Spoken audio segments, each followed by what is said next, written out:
vendredi 28 décembre, Valloire a eu chaud.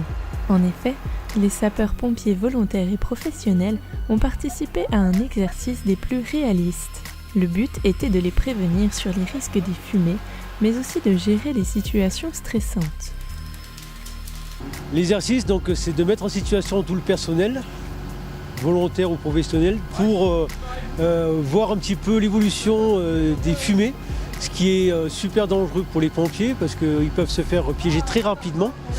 Donc on a des petits locaux et on a fait bouler des palettes pour voir tous les phénomènes qui pouvaient se passer par rapport à ces gaz chauds et les enflammements des fumées où il y a les risques particuliers. Ça leur permet de travailler en équipe, de se connaître déjà entre eux et d'avoir la possibilité de faire des feux réels. Déjà c'est très compliqué à organiser et l'apport technique est super important.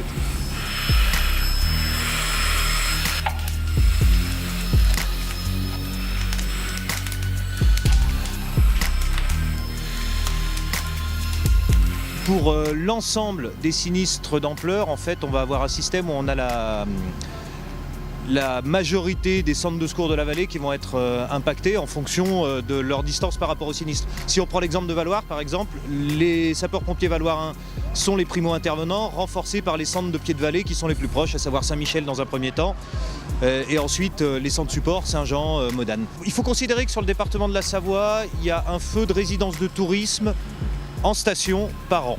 On pourrait qu'inciter les gens à installer des détecteurs fumée à l'intérieur de leurs habitations et en cas de sinistre, chercher à faire sortir le maximum de personnes, à prendre un téléphone pour pouvoir appeler les secours et à surtout fermer les portes des locaux sinistrés pour éviter que le feu ne se propage. Des élus sont également venus participer à l'exercice, notamment le président de la communauté de communes Maurienne Galibier et le maire de Valloire, afin de comprendre les moyens requis pour ce type d'intervention. L'immeuble qui est derrière nous appartenait à la commune et puis il a été vendu à un promoteur et comme le projet évolue d'une façon concrète maintenant, les pompiers se sont empressés de demander au promoteur l'autorisation de pouvoir faire cet exercice qui va durer 48 heures et qui se déroule en 4 sessions de 4 heures sur les 2 jours. Ça a été impressionnant parce qu'on est rentré dans une pièce donc, où il y avait un feu bien déclaré.